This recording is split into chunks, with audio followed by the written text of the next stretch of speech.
Beneath the crashing waves of myth and memory lies a story that refuses to sink. A city of immense power, beauty, and knowledge destroyed in a single day and night. A forgotten civilization swallowed by the sea, and with it, perhaps, the blueprint of a world before time as we know it. This is the legend of Atlantis, a name that stirs the imagination, ignites the spirit of exploration, and haunts the fringes of science and storytelling alike. But was Atlantis ever real? For over 2,000 years, philosophers, explorers, scientists, and dreamers have chased the shadow of this sunken kingdom. From the ancient libraries of Alexandria to the depths of the Atlantic Ocean, from the volcanic ruins of the Mediterranean to satellite scans of the Sahara Desert, the search continues. Is Atlantis a cautionary tale of pride and collapse, as Plato intended? Or could it be the distorted memory of a real civilization, lost to the chaos of ancient cataclysm? Could it be both a blend of truth and fiction, preserved in oral tradition until it surfaced in Greek philosophy? The story begins with a man whose words would shape the course of Western thought, Plato, the philosopher.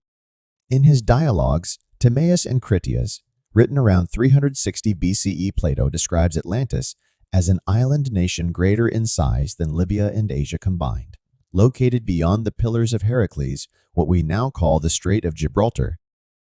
It was a utopia of harmony and strength, rich in resources, technology, and spiritual depth. And then it was gone.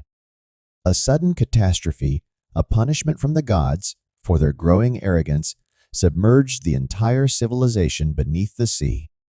Plato claimed it happened 9,000 years before his time. He was clear, confident, and specific. To many, this is where the myth begins. But to others, it's where a deeper truth hides a riddle veiled in allegory. Over the centuries, Atlantis has transformed. It has been claimed by mystics and nationalists, co-opted by pseudo-historians and conspiracy theorists. Yet despite the sensationalism, a serious question persists at the core.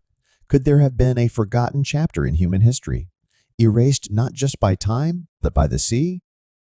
Ancient texts across cultures speak of floods and vanished lands, from the Sumerian epic of Gilgamesh to the biblical deluge, to stories passed down by the Hopi, the Maori, and the Tamil. Cataclysm and rebirth, collapse and rediscovery. Perhaps Atlantis is not a singular event, but a symbol of something that once was, or something we fear might be again. As archaeology advances and forgotten civilizations come to light, the boundary between myth and memory becomes less clear. The jungles of Cambodia once hid the vast cityscape of Angkor Wat. The sands of the Middle East concealed the monumental pillars of Göbekli Tepe, a temple older than Stonehenge and the pyramids. What else lies beneath in the ocean depths, or buried under our assumptions? This documentary is not a hunt for lost treasure. It is a journey through time, across disciplines, and into the heart of one of humanity's greatest legends. We will follow the trail of clues left in Plato's words, examine historical and geological evidence, explore global parallels, and confront the question, if Atlantis ever existed, where and what was it? In the segments ahead, we will trace the historical origin of the Atlantis myth and its philosophical purpose. We will examine ancient geography, architecture, and the possible identities of real-world civilizations that match the Atlantis profile. We'll dive into competing theories of collapse, from earthquakes and tsunamis to comet impacts and pole shifts. We will look at modern research, including underwater archaeology and controversial discoveries that keep the debate alive. And finally, we'll consider the legacy of Atlantis, how it has shaped literature, science, conspiracy, and the collective psyche. The lost city is more than just a place. It is a question, a challenge to our understanding of the past. A whisper from a time before written history, daring us to remember what might have been forgotten. Whether truth or parable, Atlantis remains an enduring mirror, reflecting not just the past, but our hopes, fears, and the limits of human knowledge? What if the myth is memory? What if memory is history? And what if history is deeper than we ever imagined? Let us begin. The story of Atlantis begins not in the distant past, but in the mind of one of history's greatest thinkers, Plato, the Athenian philosopher whose writings laid the foundations of Western philosophy. Around 360 BCE, in two of his later dialogues, Timaeus and Critias, Plato introduced the world to Atlantis. But he did so not as a storyteller, but as a philosopher with a purpose. Plato claimed that the account of Atlantis was not his own invention, but a tale passed down from the legendary Athenian lawmaker Solon, who had traveled to Egypt roughly 150 years earlier. According to the story, Solon was shown ancient records by Egyptian priests in the city of Sais, who described a mighty civilization that existed 9,000 years before Plato's time. This civilization, they said, was Atlantis, a vast empire beyond the Pillars of Heracles, the ancient name for what we now call the Strait of Gibraltar. In Plato's account, Atlantis was a marvel of civilization. It possessed unmatched wealth, advanced engineering, and political structure. The capital city was a masterpiece of urban planning, concentric rings of land and sea, with bridges, canals, and towering temples. It was a land blessed with abundant resources: gold, silver, and a mysterious metal called orichalcum, said to shine like fire. The people of Atlantis lived in harmony with nature, governed by wise kings who traced their lineage to Poseidon, the god of the sea. But Plato's narrative was not just a romanticized vision of a golden age. It was also a cautionary tale. According to the Critias, the Atlanteans, once noble and just, became corrupt and greedy. As their power grew, so did their hubris. They sought to dominate other lands, including ancient Athens, which Plato described as the ideal state: modest, virtuous, and self-reliant. In a dramatic reversal, it was Athens, not Atlantis, that stood firm and repelled the invaders. Then, in a single day and night of misfortune, Atlantis was destroyed by earthquakes and floods and sank beneath the ocean. It's important to understand that Plato was writing during a time of profound political and philosophical reflection. Athens had recently suffered defeat in the Peloponnesian War, and Plato had become deeply critical of the moral decay he saw in his society. The story of Atlantis served as an allegory, a comparison between the disciplined philosophical ideal and the corrupt, decadent empire. For many scholars, that makes it clear Atlantis was not meant to be taken as literal history, but as a moral parable. Yet not everyone agrees. There are elements in Plato's writing that suggest he believed, or at least wanted others to believe, that the Atlantis account had a factual basis. He presents the story with extraordinary detail, geographical, political, and historical, and goes out of his way to emphasize its authenticity.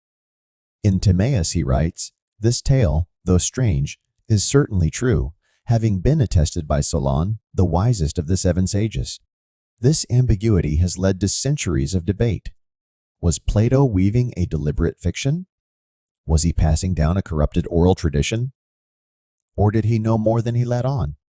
By the 1st century, Sea Atlantis was already being treated by many Roman writers as a symbolic or metaphorical story.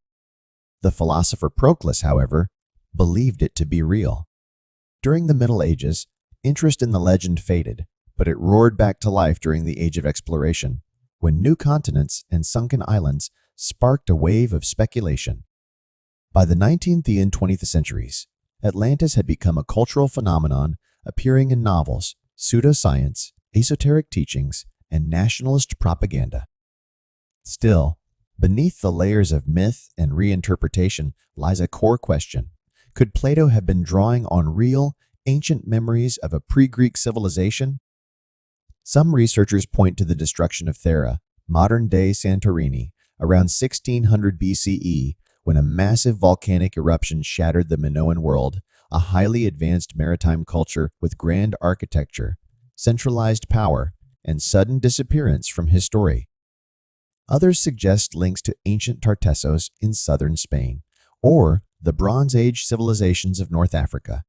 There's also the possibility that Plato, like many thinkers of his time, had access to now lost knowledge fragments of prehistory preserved in Egyptian, Mesopotamian, or Minoan records. His specific reference to the date 9,000 years before his time is often dismissed as symbolic. Yet some wonder if it reflects a real, though misunderstood, time frame or even a cultural memory stretching back to the end of the last ice age when sea levels rose dramatically. What we know for certain is this: the idea of Atlantis did not originate in myth or folklore. It began in a philosophical dialogue grounded in the intellectual and political landscape of classical Athens. Whether Plato invented the story to make a point, borrowed it from Egyptian tradition, or stumbled upon an echo of lost history, his words have endured for over 2,000 years.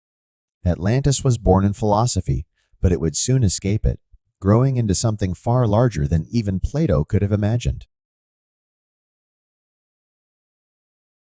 If Atlantis ever existed, what kind of world did its people inhabit?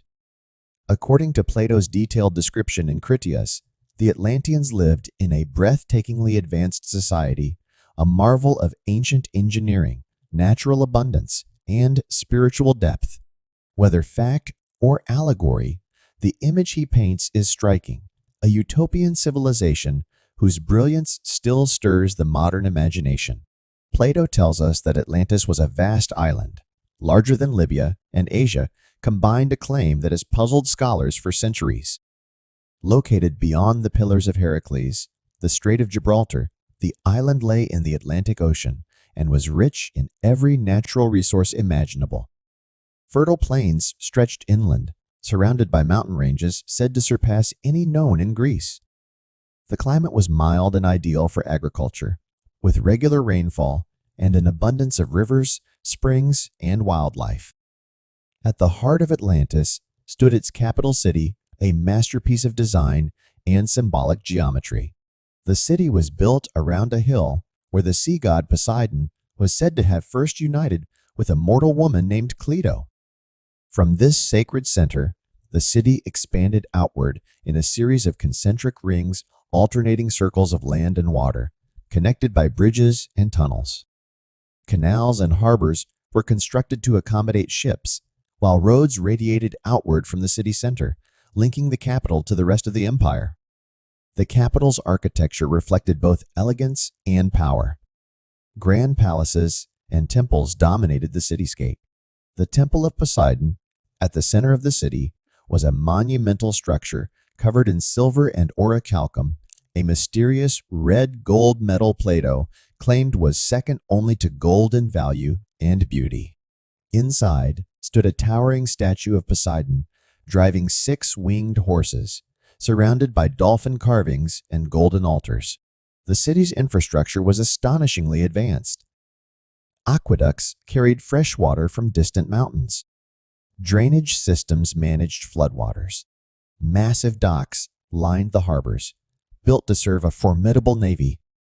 The Atlanteans were masters of irrigation, with artificial channels and sluices directing water to vast farms capable of feeding the entire population. The central plain, a rectangle 3,000 stadia long and 2,000 wide, according to Plato, was meticulously cultivated, divided into sections, and overseen by a vast bureaucracy of administrators. The people of Atlantis were both warriors and scholars, artisans and priests. Their society was hierarchical, ruled by 10 kings descended from Poseidon, each governing a district of the island, but united under a central law code. The kings convened periodically in the Temple of Poseidon to settle disputes and ensure justice. Their laws emphasized balance, duty, and reverence for the divine, a harmony between power and virtue that Plato believed was essential for a just society. Spirituality played a central role in Atlantean life. The people honored the gods through ritual, music, and festivals. They believed in a divine order, one that required humility and moral responsibility. Their downfall, Plato suggested, came not from external threat, but from a gradual decay in these spiritual and ethical principles. In terms of achievement, Atlantis rivaled and perhaps exceeded any known ancient civilization. They constructed massive buildings, engineered sophisticated water systems, and maintained an empire that stretched far beyond their island.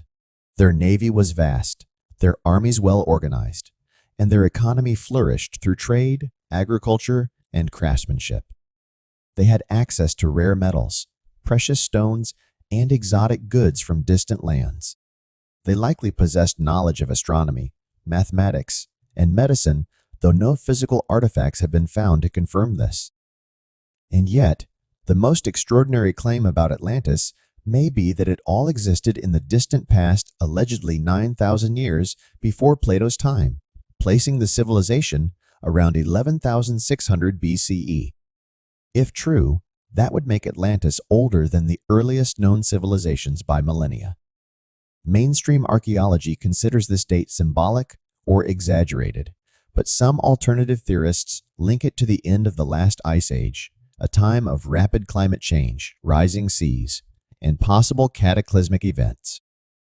Could such a civilization have flourished in the prehistoric world, only to be wiped from memory by disaster and time? Most scholars remain skeptical. But even if Atlantis never physically existed, the vision Plato offered of a harmonious, technologically advanced society living in balance with nature and the divine has inspired thinkers for generations. From Renaissance philosophers to modern urban planners, from writers of science fiction to seekers of hidden truths, the Atlantean ideal persists. It is a symbol of what might have been or what might still be possible if wisdom and power were united. As we move forward, we must ask, what happened to this paradise? If Atlantis truly existed, what forces led to its disappearance? Was it an act of the gods or the inevitable result of human nature? The story of Atlantis is not just about an ideal civilization, it's about its fall. Plato's account is as much a warning as it is a celebration.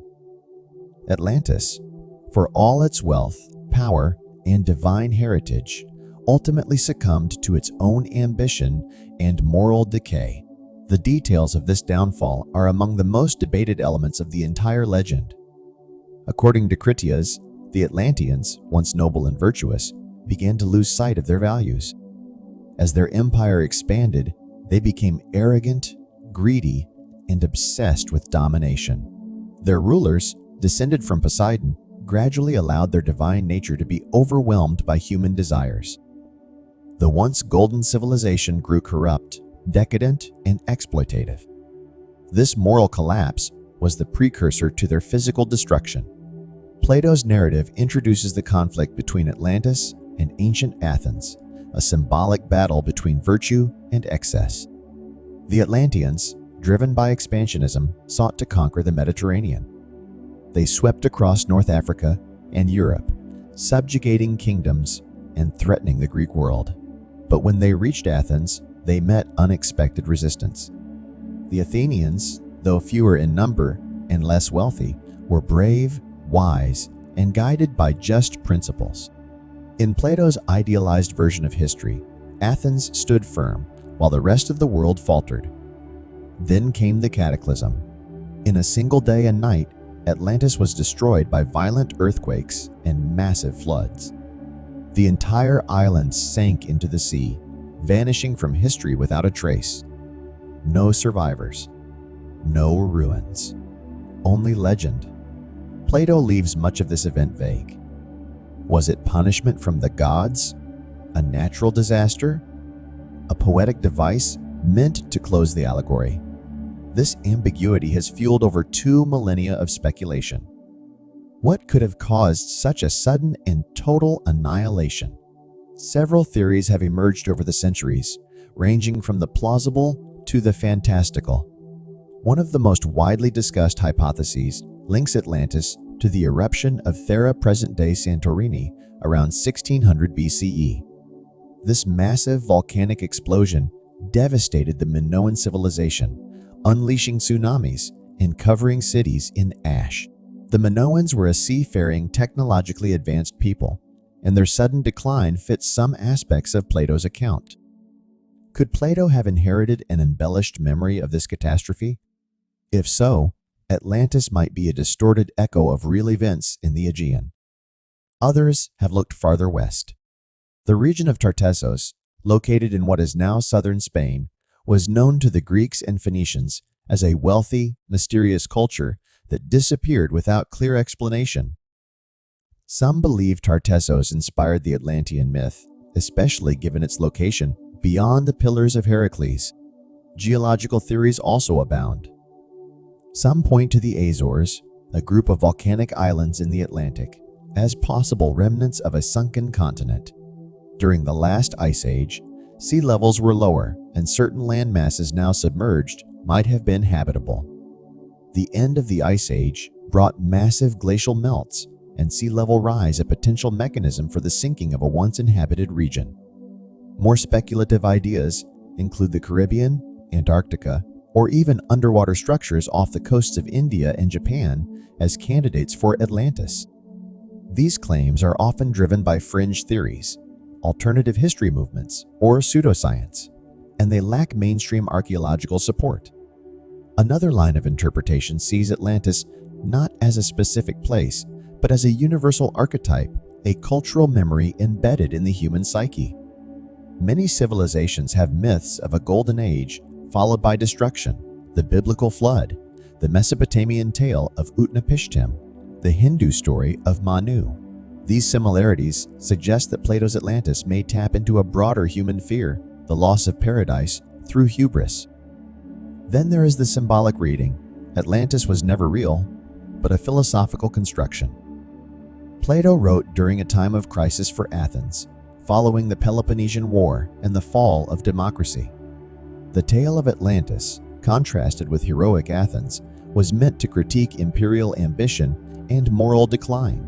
To this view, Atlantis represents what happens when power is unchecked by wisdom. Still, the vividness of Plato's description, the scale, the details, the consistency leaves many wondering, could it be more than metaphor? Some researchers believe Plato had access to ancient Egyptian records that preserved older traditions, possibly even stories dating back to the late Ice Age. Others speculate that oral histories passed through generations, distorted and mythologized over time, could explain how memories of real disasters became legends of sunken cities. Regardless of its origin, the fall of Atlantis remains one of the most enduring mysteries in human storytelling. It speaks to deep anxieties, the fear that even the greatest civilizations can collapse, that nature can undo centuries of progress, and that pride comes before the fall.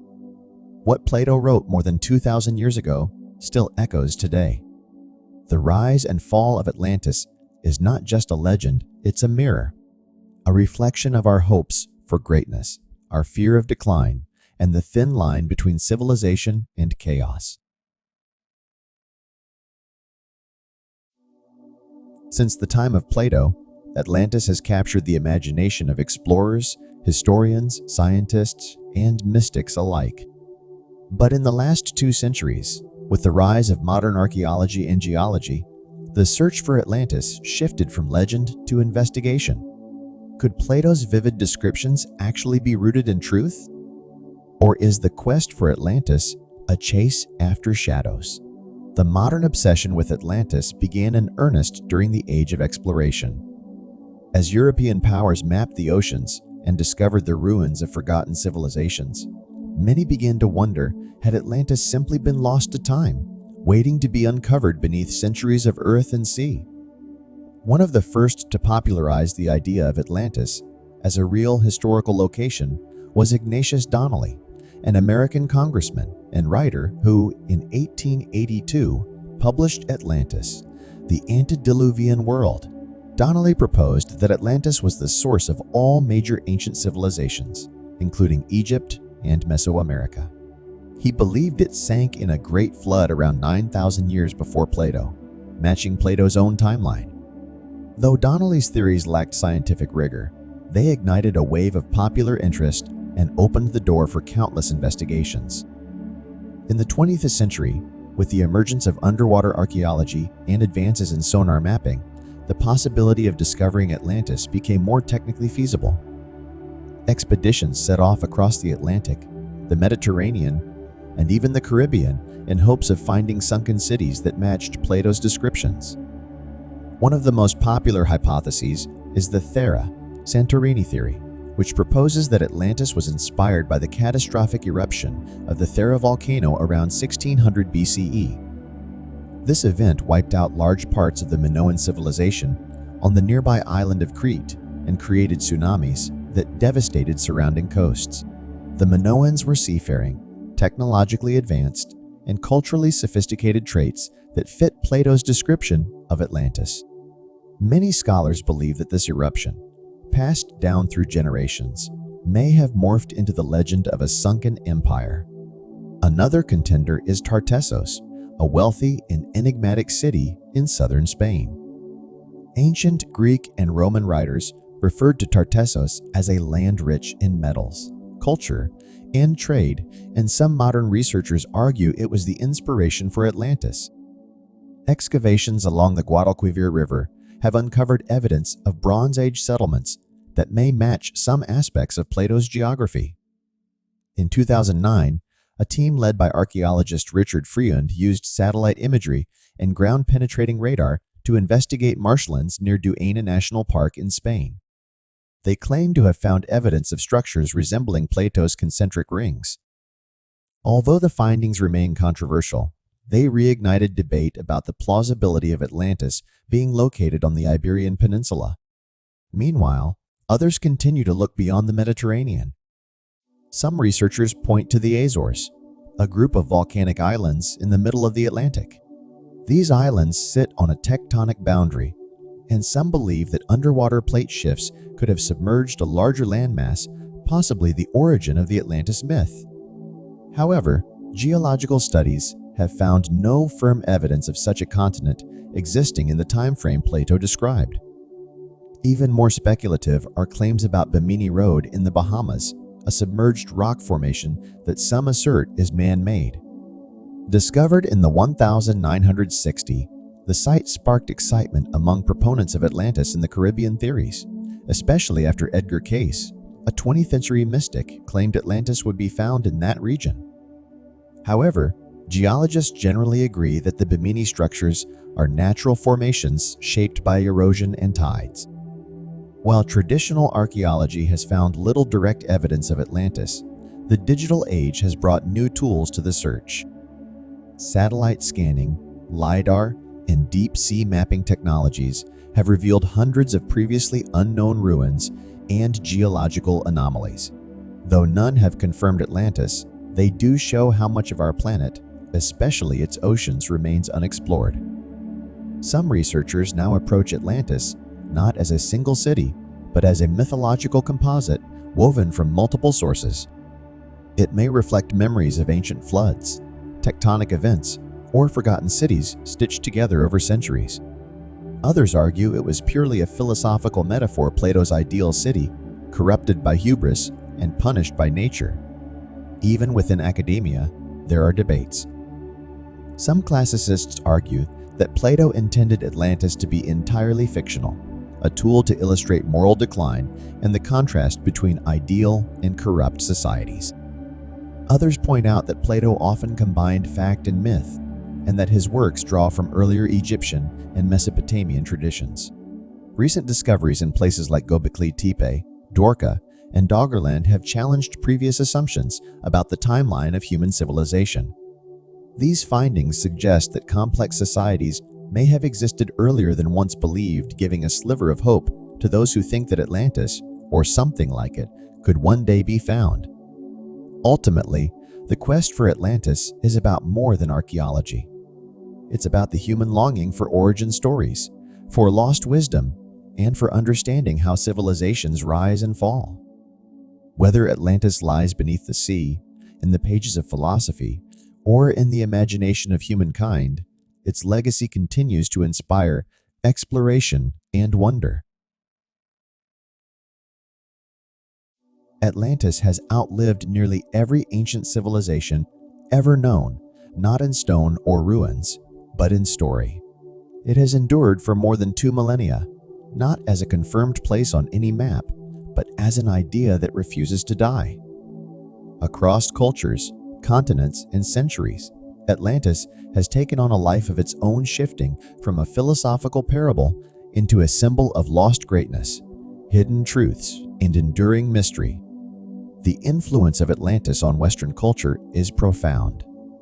From early Christian theologians who interpreted it as a pre-flood civilization to Enlightenment thinkers who saw it as a prototype of utopia, the story has been continuously reimagined. During the Renaissance, when Plato's writings were rediscovered and widely translated, interest in Atlantis surged. Scholars speculated it might be linked to the Americas, newly discovered and full of unknown potential. By the 19th and 20th centuries, Atlantis had become central to a variety of new mythologies. Theosophists like Helena Blavatsky claimed Atlantis was the home of an advanced spiritual race with psychic powers and esoteric wisdom. According to her followers, Atlanteans were the ancestors of many later civilizations and possessed knowledge far beyond our own. These ideas heavily influenced New Age thought and spiritual movements in the 20th century. In popular culture, Atlantis has become a staple. From Jules Verne's 20,000 Leagues Under the Sea to comic books like Aquaman to films like Disney's Atlantis, The Lost Empire, the myth continues to evolve. Atlantis is portrayed in many ways as a paradise destroyed by its own pride, a hub of lost technology, or a city preserved in secret beneath the waves. These versions often borrow little from Plato, yet they carry forward the essence of the myth, the idea of a lost world that once surpassed our own. And with this myth has come conspiracy. Atlantis is often entangled with controversial and pseudoscientific theories, particularly those involving ancient aliens, suppressed history, or secret knowledge. Writers like Erich von Däniken and proponents of ancient astronaut theory argue that Atlanteans were extraterrestrial visitors or hybrids who passed advanced technologies to early humans. They cite unverified artifacts, mysterious architecture, and oral traditions as evidence. Some believe that global elites possess secret knowledge of Atlantis' true history and location, claiming this knowledge is deliberately hidden to maintain control over human understanding of the past. While these theories are widely dismissed by mainstream scholars, they highlight something deeper, a growing distrust in official narratives and a desire to reclaim forgotten truths. Even more grounded theories carry echoes of conspiracy. For example, the idea that ancient civilizations were more advanced than we've been led to believe is gaining traction, fueled by discoveries like Göbekli Tepe and underwater ruins off India's coast. Figures like Graham Hancock argued that a sophisticated global culture may have existed before the end of the last ice age, destroyed in a cataclysmic event around 12,000 years ago, echoing Plato's timeline. Though these ideas are controversial, they resonate. They offer a grand, unifying story that explains not only our shared myths, but the impressive ancient structures found around the world, from the pyramids of Egypt to the megaliths of Peru. In this framework, Atlantis is no longer just a city. It is the symbol of a forgotten chapter in human history, suppressed or simply lost to time. In psychology and literature, Atlantis has also been explored as a metaphor. It reflects the longing for perfection, the consequences of hubris, and the fragility of civilization. In Carl Jung's view, Atlantis represents an archetype, an image embedded deep in the collective unconscious, recurring across cultures. Similar flood myths, lost lands, or golden ages appear in countless traditions: Shambhala, Lemuria, Yes, Mu, and others. Each one tells of a people who had everything until they lost it. Today, the legend of Atlantis influences everything from speculative science to environmental thought. It serves as a warning that even the greatest societies can collapse. Climate scientists have drawn comparisons between Plato's tale and modern sea level rise, pointing out that environmental hubris could again lead to catastrophe. Atlantis also captures our modern obsession with what lies beneath, both literally and figuratively. As we explore the oceans, scan the seabed with sonar, and dive deeper into human history with DNA and archaeology, the hope remains that we might one day find proof. Until then, the city remains suspended between memory and myth, between philosophy and fantasy. What makes Atlantis endure is not just the possibility that it was real. It's that it could have been. And more importantly, that it might reflect something real about us, our potential, our flaws, and the high price of forgetting who we are. In that sense, Atlantis is not a place lost in the sea. It's a mirror held up to our own civilization. And as long as we seek understanding, question the past, and imagine what was, the legend will live on. We began with a question: did Atlantis ever exist? Over the course of this journey, we've traveled through time from Plato's ancient dialogues to modern satellite surveys of sunken coastlines. We've explored myths and manuscripts, ruins and rituals, theories grounded in science, and those that stretch the imagination. And yet, the answer remains elusive. What is Atlantis? To Plato, it was a cautionary tale, a once great civilization brought low by arrogance and greed. To generations of explorers, it was a challenge, a mystery buried beneath the sea, waiting to be found. To spiritualists, it was a source of ancient wisdom. To skeptics, it is a myth, and to believers, a forgotten truth. Its shape shifts depending on the lens through which we view it. Across all 7 parts of this documentary, one thing has remained clear: Atlantis is more than a place. It is an idea. And that idea has proven powerful enough to persist for over 2,000 years. We've seen how Atlantis may have roots in the real catastrophes of ancient history: floods, eruptions, and civilizations erased by time. We've examined Minoan Crete, Thera, Tartessos, the Azores, and other candidates, each with compelling aspects and fatal flaws. We've watched as technology expanded the hunt, revealing lost cities and landscapes that challenge our assumptions about when and where complex societies began. And yet, no definitive Atlantis has emerged. Still, Atlantis endures because we need it to. Atlantis speaks to the universal human themes of rise and fall, hubris and humility, knowledge and loss. It asks us to look at our own world with perspective. How stable are we truly? How much do we really understand about our past? If a great civilization could fall so completely that only myth remained, what does that mean for us? There are questions still unanswered. Was Plato recording a distorted memory of a real catastrophe, or was Atlantis entirely allegorical? Could rising sea levels at the end of the last ice age have submerged settlements we have yet to discover? Why do so many cultures across time and distance speak of a golden age lost to the sea? Some of these questions may eventually be answered by science and archaeology. Others may forever remain in the realm of myth. But all of them invite us to think bigger, not just about the past, but about the fragility of our present.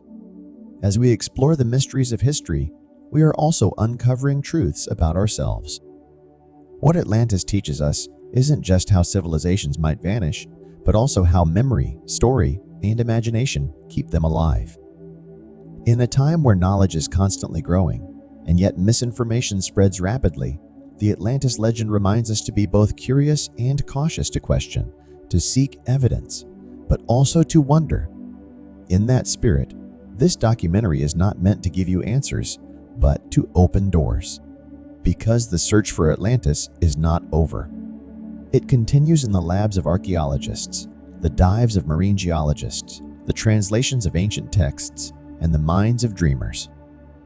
Every sonar ping and satellite image is a continuation of a story that began over 2,000 years ago with a few lines in Plato's Timaeus. And now, it continues with you. If Atlantis stirs something in you, fascination, skepticism, hope, don't let it end here. Explore. Read. Question. Watch how old legends might be reinterpreted in the light of new discoveries. Look at the ancient world with modern eyes. Whether or not we ever find Atlantis, the very act of searching brings us closer to understanding our shared human story. Because the greatest mystery is not whether Atlantis was real. The greatest mystery is how much we've forgotten and how much still waits to be found. So we leave you with this. What if Atlantis was never meant to be found in the ocean, but in ourselves? Thank you for joining us on this journey into myth, memory, and mystery. If you found this exploration thought-provoking, consider subscribing for future deep dives into the ancient world and its enduring enigmas. Share your theories, ideas, or discoveries in the comments. We want to hear your voice in this conversation.